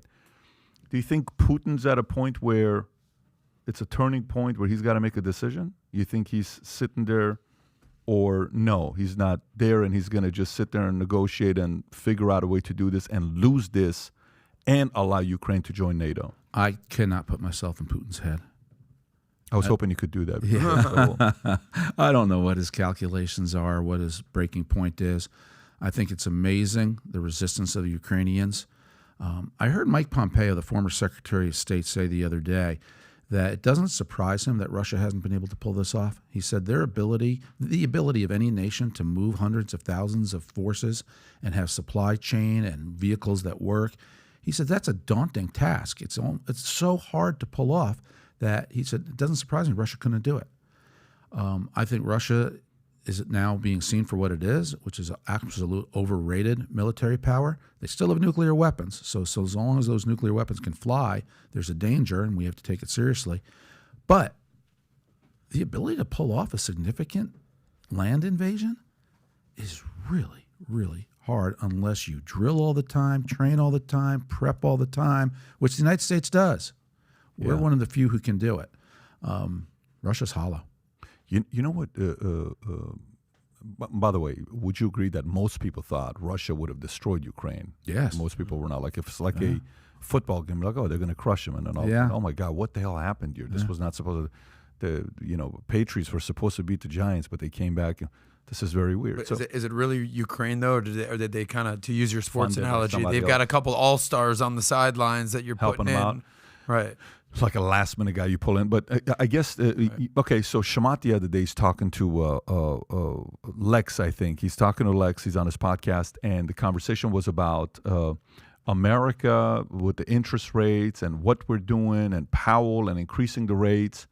We can't afford a war right now because, money is so expensive for us right now that we couldn't finance a war right now, where we're not ready for something like that. How much of that is true? Like, do you think if something did happen and America needed to finance a war, it wouldn't be, they would still do it? Versus how much you think rates and a person like Powell, he called him the most powerful man in the world because him increasing the rates is preventing America from being on attack mode where you have to kind of take the step back. Do you agree with him? War should never, ever be about whether we can or cannot afford it. War should only be about, do we have no choice but to fight it? And if you have no choice but to fight it, then you're going to fund it. So you just have to get the sequence right, and it has nothing to do with money. But, to Donald Trump's credit, Trump's right when he says he was the one president of the recent note who's kept us out of wars. He ended wars. He gets the credit for destroying ISIS. Other leaders in the Middle East share in that credit as well. But Trump stepped up and empowered the military and sent the signal to the Arab Middle East, fight these suckers, take them out, I'm going to have your back, as opposed to President Obama, who said, we can't attack them. And Trump got it right. And then Trump did keep us out of wars. And I also believe that with the withdrawal from Afghanistan, if Trump were president, the Taliban would not have gotten away with what they did, and Kabul would not have fallen. I think Trump's conditions-based withdrawal was valid, and I think the Taliban were scared to death of Donald Trump because he's irrational. People don't know what moves he's going to make next. He took out Soleimani in Iran, and so people thought, don't mess with Trump. Nobody thought that about Biden. You don't find Biden intimidating, the most popular president of all time, 81 million votes? That's like a Guinness Book of World Record. But going back to Trump, so questions about, obviously Trump announces he's running for office. Okay. Yesterday, hey, they're going after his taxes, and they're going to get this, and they're going to get that, and they're, trying to figure out a different way to eliminate him from running. During dinner last night, these are all successful business folks, and everybody has different opinion. Well, I hope they are able to get him on taxes because if they do, he can't run. I don't want him to run. And, well, listen, if he wins, he wins. You got to let him run. No, he's the worst thing that ever happened. Well, economy was good when he was doing this. Well, it's not fair what they did to him. No, he deserved everything. He's the shadiest. He's the lie. So you're watching everybody on where they're at. This is what they're saying at dinner last night. It was so interesting. Wow. It was, and they were open about it, like the way they were talking. Like, these are people, some of these names. Yeah, these are names, major names. Yeah, I'm not mostly gonna drop Republican? No, not at all. Well, of course, the Democrats would say 100%. Wall Street types. The news is that the Republicans nobody was independent. Everybody was left or right is what they were. Okay, it was very which was great. It made dinner exciting because there was a little bit of a back and forth. So we know Trump is running. Are you in the mindset that DeSantis for sure is going to be running? Nothing's for sure in this business, right? But it sure seems like he is, and I hope he does. You think anybody else will run, or is there anybody you'd like to see run that's not running? There'll be a small bunch of them, nowhere near like 16 when we had 17 candidates or something like that. But I think there's going to be 8 or 9 at least at the beginning. I think a couple of them are going to be just Chris Christie and Larry Hogan. I think the former governor of New Jersey, and the current governor of Maryland. I don't think they have a chance. You've got to be a real conservative, populist candidate to be successful in today's Republican Party. But I think there'll be a small smattering. The issue for Trump is if it's 1 or 2 who are conservative, populist, outsider candidates running against him, he could lose. If it's 3, 4, or 5, they split the vote and Trump wins. Who's your dark horse? Meaning everyone's talking about Trump, DeSantis, even Mike Pence shows up, and you didn't give any validity to Hogan. Pompeo's thinking about it. Nikki Haley is thinking about it. Wouldn't surprise me if there's some other governor who comes out of the woodwork who's kind of laying low now, who moves in later. But, DeSantis is the flavor of the month, legitimately so. I think he's a great decision maker. I love the way he just confronts big things and makes fundamental decisions. I think his vulnerability, especially in Iowa and New Hampshire, is going to be he's not a retail politician. He's not an enjoyable, laughable, backslapping kind of pal. And in New Hampshire, that's really important. Iowa, to some extent, too. Because those are the initial primaries and caucuses thing in the Republican Party, right? Correct. Those are the first 2. And as they say in New Hampshire, somebody asked, who are you supporting? And the resident of New Hampshire said, how should I know? I've only met the candidate 3 times. They take it seriously as retail politics there.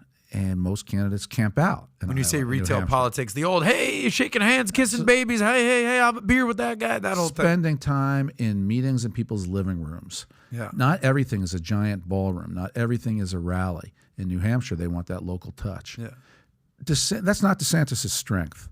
So, look, what I love about where we are today, and I'm open-minded on Donald Trump. There's a lot about Donald Trump I object to, especially in terms of his personality. There's a lot I admire about his policies. But my position personally and as a Fox News analyst is I like being a consumer. Make these guys compete. And then me as a consumer, I'll tell you what I'm going to do at the end of the day. I want to watch it, see how it plays out, and decide who's the strongest and who's the best. I think the issue for Donald Trump is he made himself too hot to handle. Has he just made everybody start to realize, people realized it before but now say it publicly, that do we really need all these controversies? Do we need all the baggage that comes with what Donald Trump does and the way he does it? Yes, he was great on the economy. Yes, he was great on foreign policy. Yes, he was great for achieving peace in the Middle East. Yes, he was great for Israel. A lot of issues which are important to me. But the question is, has he made himself so hot to handle that none of that matters? Can you have somebody who's equally good as a decision maker, equally good on policy, who just doesn't go too far and can actually attract independents and Democrats? That's what I want to see play out in the primary. So you're not sure yet. Do you think both of them have a chance of winning the whole thing? Like if Trump becomes a Republican nominee or DeSantis becomes Republican nominee, do you think both of them have a chance of winning the whole thing? At this early stage, I would say somebody other than Trump has a better shot at winning the whole thing, because Democrats and independents I see a very difficult road getting them to support Donald Trump. Right. And one of the biggest factors in the upcoming primary is going to be if all the polls start to show that, just say DeSantis is beating Biden, DeSantis is beating Harris by 5 points, and Trump is only beating them by 1. That is going to be a shocking message to Republican primary voters who say, I'm not taking a chance. I do not want somebody who could lose this thing. So keep your eye on those head-to-head polls as they start to emerge in early 2023. You still trust polls? You just said a month ago 238 seats, and we're going to win Senate, and we're going to have the House, and it's going to be a red wave. And first of all, you ain't the only one. I think 99% of people, everybody got it wrong on what it was. Wrong. You think it was really the Roe v. Wade that was the biggest driver? What do you think was the biggest driver last minute? 2. One is the reason that a party gets its clock cleaned in its first midterm election is a referendum on the current president. Right. In 2022, it was a referendum on Joe Trump. It was a referendum on 2 presidents. If it had only been a referendum on Joe Biden, Republicans would have had the 25, 30 seats in the House and have control of the Senate. But Donald Trump never left the stage. He still hovered. So independent voters especially, instead of breaking overwhelmingly against Joe Biden, they went split right down the middle. Democrats carried him by 2 percentage points. Yeah. That was the biggest factor of all. Then Roe v. Wade did play a role into it as well. That helped motivate a lot of Democrat turnout. Don't you think the whole, we got to save democracy, these election deniers, don't you think that was also a major factor? But that ties into the whole Trump staying on the field. That was a factor that motivated high Democrat turnout. And the turnout in the midterm was quite high. Typically, there's a massive drop-off between a presidential year and a midterm. This drop-off was not near as high or as much as a historical dropout. But isn't that all because since 2016, every election has been record turnout because whether you like him or not, Trump made you pay attention to politics. Yes. You know, Obama, whether you liked him or not, okay, cool guy, whatever. He didn't it wasn't must-see TV. Trump, must-see TV. He's a big Trump guy. I don't know if you know that or not. Massive. But what I will give him credit for is, he woke a lot of people up. Whether you like him or, don't like him, support him or do not support him, this record turnout is all due to him for the last 8 years, right? I agree. Oh, I agree. I mean, 16 broke all the records, and then 20 broke all the records. Mm-hmm. And now 22 for midterms. What do you think? 18 had a higher turnout than 22. Okay. But that was the first year of Trump. That was Trump. First midterm. Well, he got crushed. So in it was. It's about in the midterms. And this is why this whole notion our democracy is in trouble. Our democracy is friggin' thriving. That's why people are turning out so much. Whether you love Trump or you hate Trump, our democracy functions. It works. Yeah. You know, I could make the case that there's a reason for low turnouts because people are happy. When things are good and calm, you don't have to turn out. All of a sudden, people see a threat to America, Donald Trump, or I love Donald Trump. So we have massive turnout. That's a healthy, thriving democracy.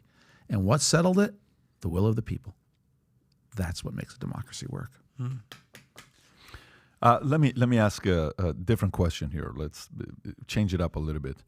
You know how sometimes you watch certain people and you're like, I wish this guy would have done X, Y, Z. I wish this guy would have ran a business. I wish that guy would have ran. I wish this guy would have ran. Is there anybody that you looked at and you said, this guy, I wish he would have ran for president? He would have made one hell of a president. Is there anybody that you've said that to or you've thought about? Because this is the industry you've been a part of. Yeah, I mean, I've occasionally had thoughts about that with Peyton Manning until he declares his candidacy and then the press will tear him up. Are you being serious? I do think about outsiders. I do. That's what I'm asking you. I think this is why I've always been open-minded about Donald Trump, despite the fact that I work for establishment figures. I've always just looked at things much bigger, and Beloved figure. But the problem is, as soon as you enter the New England vote, Republicans don't get it anyway. As soon as you enter the fray, as soon as you enter the campaign, you get torn up. So who's got the ability? Who's got the thick skin to handle that? And most athletes don't. It's really hard. Look at Herschel Walker in Georgia. he could still win, though. Yeah, it's tough. He could still win. It's neck and neck. That's going to be a tough race. But you also hear the names like Tom Hanks and The Rock and Oprah, Michelle Obama. Yeah, and part of it's the infotainment side of politics. I do like to think about that. But like I said, again, as soon as you enter the ring, boy, you're going to find out what you got. And you're going to find out if you have thin skin or thick skin. Anybody else outside of Manning? Like anybody for you to say that this guy's got thick skin, he could do it. Because it's funny how you took it as it's not just communication, it's not just witty, it's not just being, funny or even having good policies. You have to have thick skin. Who is there that you'd say this guy can manage all of it? Is there anyone? Yeah.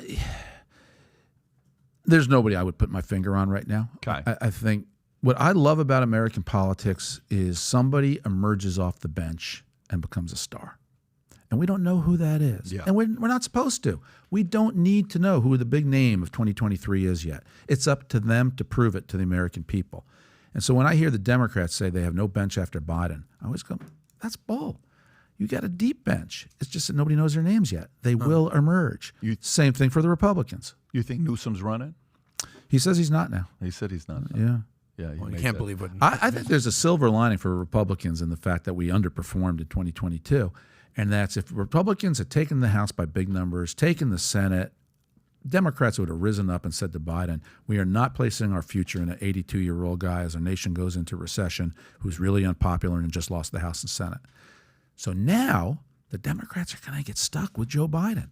They're going to have an 82-year-old nominee in 2024. And I think that's a huge opportunity for whoever the Republican candidate is to clean the guy's clock, because I just don't see the American people going for an 82 to 86-year-old second-term president. No, either do I. To follow up on Pat's question, just because you've been around presidents, obviously George W. Bush, the historian John Meacham, you familiar with him? Mm-hmm. I believe they asked him, well, if there's one characteristic that a president can have, above all, what would it be that makes him a good president? And I believe his answer was measured. Got to be measured, right? Almost like stoicism, okay?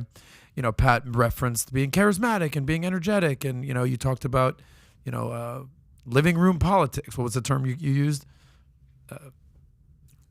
When you can, like what you do in New Hampshire, what do you call it? Oh, retail politics. I was thinking curmudgeon, vituperative, no, none of that. truculent. What words did I use? There's a lot of words that we're trying to define over here. I'm Googling a lot of things.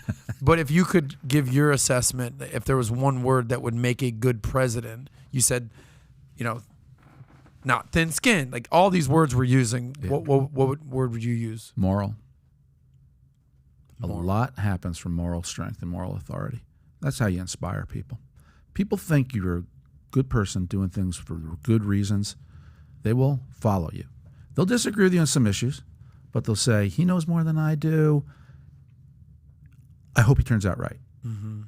If people think you're immoral, if you do things for wrong reasons, you can never get that back. So moral. Measured, I like that, but measured's internal. Measured is what you do when you've got the CIA telling you one thing and you've got somebody else telling you another, or you've got one expert saying 2008 market crash that you've got to intervene, and another expert saying to you, don't intervene, whatever you do, let this figure itself out. That's where a president has to be measured, listen to both sides, ask good questions, and come up with an answer. But measured is not how you sell policies. You sell policy through charisma and a compelling approach. Can I give you a little bit of pushback, please? Yeah. You know, sort of the dichotomy between Trump versus Biden was that moral argument. Mm-hmm. Well, you know, Biden's a nice guy. You know, he's at least he's a good guy. He's not Trump, who's this evil character. He's a good guy. You know, that whole thing. So maybe that was the moral versus immoral equation. I think people made a judgment about Trump's morality. I don't think Joe Biden inspired people on the basis of morality. I think that for some people, particularly the media who fell for it, they just thought Biden was a good guy, you know, that kind of That's what I'm saying. Exactly. But that's not moral. That's a different measure.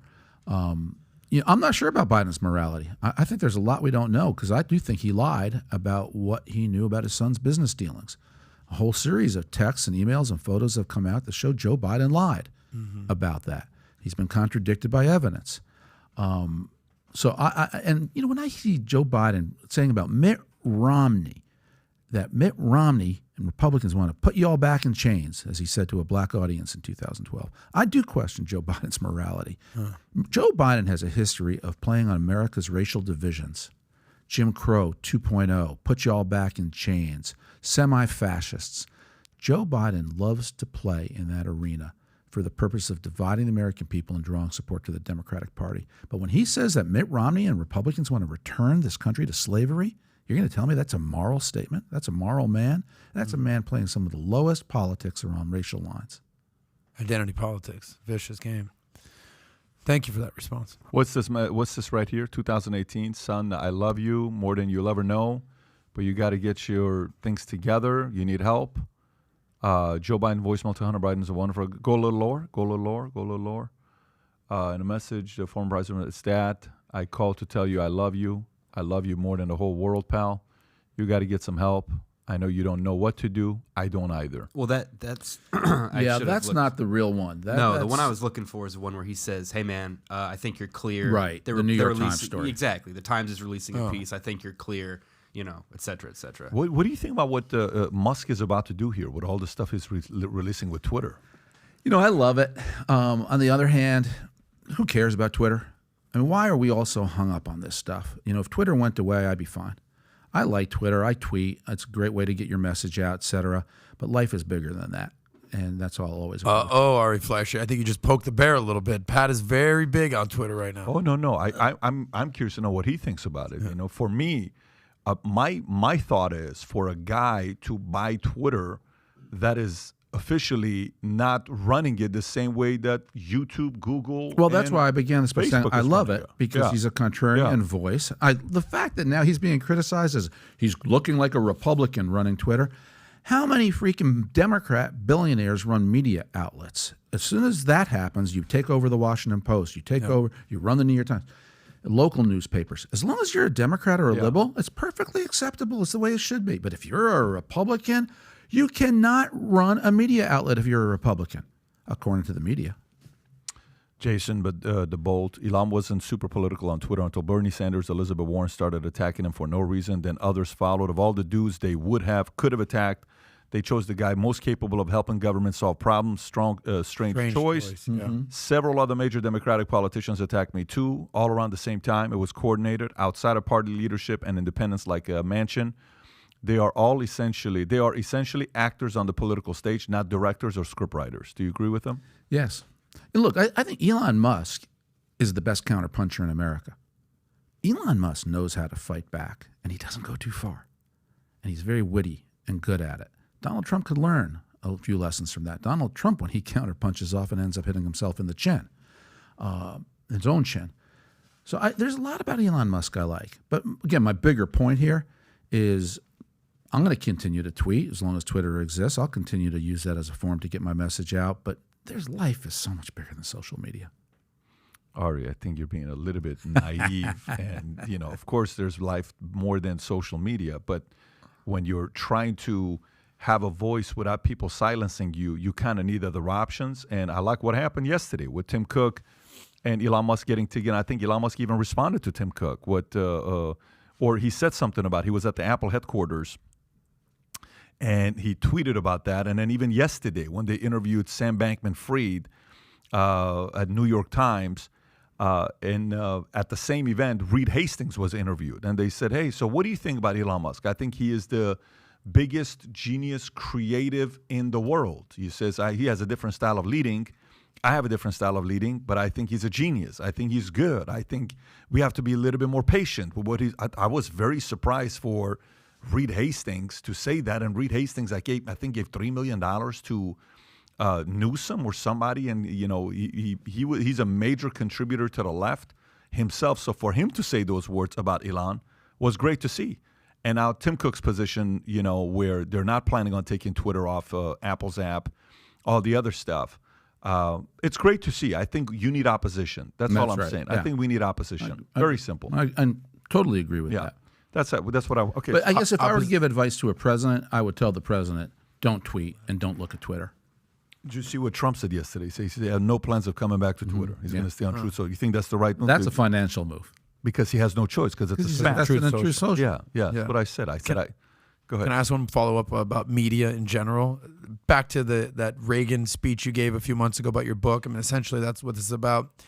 You talked about media bias, and they're no longer journalists. They're more activists. And you gave the analogy of, there's in the White House press briefing room, there's for every 12 Democrats, there's one Republican, this kind of stuff. I admit it. I used to only watch MSNBC and CNN. Oof. And I would watch Fox Business. We need to fix you. To that. I'm being fixed. I've been neutered. But we talk about this all the time by getting a mixed media diet, right? Like if you watch CNN, watch Fox a little bit, and contrarian views, different viewpoints, and don't just listen to the mainstream media. Watch podcasts and watch this, and like fully consumed. I like watching this, looking at this all sides media bias chart. You familiar with this, Todd? If you can pull that up. What media outlets, I think we could all fairly state that CNN, MSNBC, ABC, NBC, they're on the left, no doubt. Fox, Newsmax, OAN, Daily Wire even, they're on the right. We all know this. Where do you find your center these days? Who do you think is really playing the center, actually being the old school Walter Cronkite, just give me the news? Nobody. Who do you trust these days? Let me put it this way. I think the best show in on the air of anybody is Fox News 6 o'clock with Bret Baier. Bret Baier's a beast. That is an old-fashioned, solid news show. The reporters who go from the White House lawn or the Treasury Department or L.A., they're playing it right down the middle and giving you the news straight. And it's an hour long as opposed to the networks, which are 30 minutes long. So that's, to me, the most objective, best show on the air. Of course, Fox at Night with Sean and Laura, et cetera, that's opinion TV. But, what I do, and this is thanks to Twitter in large part, I follow reporters left and right. And so I'm constantly getting deluged with this view, this news, that news. But I also know how to read a story in the New York Times and see the bias right away. And I barely read the New York Times anymore. There's some things I'll read. But you're a professional. Most average Americans, they don't know. They're not in depth. All right, is this a biased report? Is it not? I don't know. They're just and I hear it all the time from people. Where can I go to get the news straight? Right. I don't have enough time. And somebody like me, I'm a news consumer, so I spend time doing this stuff. I watch CNN in the morning. I watch Fox later in the day. This is literally your life and your business. But the average working American, they're working 9 to 5. They got bills to pay. They're living paycheck to paycheck. They're just like, all right, what's going on today? Let me watch the news for a half hour. Right. And they put on the TV or they read an article, whatever, and that's what they got. And my complaint, and this is one of the reasons I wrote my book, is too many mainstream media reporters, especially in the era of Trump, turned themselves into anti-Trump activists. Right. That's what they thought journalism was about, was getting rid of Donald Trump instead of reporting it straight, fair, to the middle about Donald Trump and critics of Donald Trump. Mm-hmm. So what can be done about that? What I wrote in my book is that I really hope that conservatives go into journalism schools and that journalism schools have to really attract conservative thought. It goes back to your point about diversity. It's not about the chromosomes or the makeup of a class or what skin somebody has. It's about diversity of thought. How many people own guns who go to journalism school? How many people who pray every day go to journalism school? Yeah. Journalism schools just don't represent the breadth and depth of America, which means newsrooms don't. So I don't think it'll ever fix itself until the media legitimately and intellectually and happily welcomes conservatives into their ranks. But they don't seem to want to do it because those people are alien. Look at what they're doing to Elon Musk. You cannot own Twitter if you're a known Republican. One more follow-up. What percentage of journalists, writers, contributors, whatever, are college-educated Democrats? Yeah. But it's a big theme of my book that the fundamental flaw of journalism today is it's college-educated Democrats writing for fellow college-educated Democrats. I cite a poll that showed if you're a Democrat with a high school diploma, the press doesn't understand you think. Independence, high school diploma, or college degree, the press doesn't understand you. For all Republicans, you think the press doesn't understand. The only group of Americans who said to the Gallup organization that they think that the press understands their life are college-educated Democrats. The press is now in a cocoon. They have driven themselves into this little, small, narrow ideological cul-de-sac that they know how to go round in the cul-de-sac, but they don't understand America. Do they recognize that, though? No, because they're too like-minded. Their newsrooms, their management, everybody's cut from the same cloth. And then they think there's something wrong with their customers. It's the only business I know that's losing customers, losing money, and instead of saying, what's wrong with us, they say, what's wrong with our customers? Yeah. And then they continue to lose customers, of course. You brought up such a good point. Such a good point. You said, someone asked you a question. They said that Reagan, they said like, well, if there's so much money in the media, they got to make their money. And you said, well, because they're not relying on corporate advertisers as much anymore, and it's a subscription-based model. And you gave the metaphor, the story of one time the New York Times printed a favorable story about Donald Trump, and their subscribers like, what the are you doing? And we're going to unsubscribe. I think they lost their most subscribers ever the next day. And they changed the headline on the story under pressure. So if you're reliant on subscribers, right, you're going to be just reliant to their opinions and their emotions, rather than actual advertisers that want to make money. That's overwhelmingly what's happened to the print press. Damn. And it's happened on TV, too, because people have sorted themselves. Conservatives tend to watch the stuff that reinforces their views. Liberals watch the stuff that tends to reinforce their views. So you don't want to piss off your readers or your viewers either. Your base. Right. But this is also what we haven't seen yet, and I think it's going to take a decade or maybe even two to see, is the power of podcasters. I think it's going to be going in a complete different direction the next decade or two, where a lot of these guys, you think people are getting numbers right now. We haven't even seen people having 100 million subscriber channels yet. Wait till people have a 100 million subscriber channel, and they're doing a clip. Every clip they're doing, they're getting 14 million views, 18 million views. You lose the game. So this race of 10 to 20 years, it's going to be media is going to be a very, very different game the next 10 to 20 years. And they're scared shitless. They have to make the right adjustments. They have to understand how to be straight up. I think one thing I'm most excited about with Twitter is he lost $750 million of advertising per year because 50% of the top 100 advertisers dropped off. That's a big number. And to replace that $750 million, all he needs is 7.7 million people out of his 250 million active followers to pay $8 a month. If 7.7 million people on Twitter pay $8 a month, he no longer needs those $750 million of advertisers. I'm willing to say if 30 million people pay $8 a month on Twitter, it's game over. He doesn't have to bow down to Big Pharma. He doesn't have to bow down to nobody. He becomes the biggest threat in everybody's business. Big Pharma, one of these big advertisers are worried the fact that they may not need their money. Imagine you have money to pay to companies and they're like, yeah, we don't want your money. It's like, what do you mean you don't want my money? I've been able to buy you for a long time with your opinions because I can't do it anymore? No, we don't want your money. Oh my God, it's like, when a 22-year-old girl's like, oh, look, I can get anything I want with my looks. And all of a sudden it's like, hey, age kind of changes. Well, that doesn't work anymore. I actually have to have some substance. These big pharma companies are going to be sitting there saying, not just big pharma, a lot of these other advertisers saying, man, we are no longer attractive the way we used to be 10 years ago. Game's about to change, my opinion. Folks, if you're watching this, we're going to put the link below to Ari's book that just came out in July called Deception, Snobbery, and Bias. Let's make sure we put that in the chat as well as in the description for you to be able to order this book. And obviously, based on what he said, he's a diehard fan of Twitter. We'll put the link to Twitter as well. Send a message to him. Ari, appreciate you for coming out. This was fantastic. Really enjoyed talking to you. And hopefully we'll do it another one as the election gets a little closer. No, you guys are great, and you're right about the future in podcasts. They are changing the communications business. Yeah. Well, with that being said, please subscribe to the PBD Podcast, guys. Subscribe to Valuetainment and subscribe to Ari Fleischer's channel. At Ari Fleischer on Twitter. There it is. Okay, that great channel. Before it goes away. Later on today, we have who do we have? Andrew We have Andrew Schultz. Schultz later on today. We'll have Andrew Schultz on the podcast later on today. Take care, everybody. Bye-bye.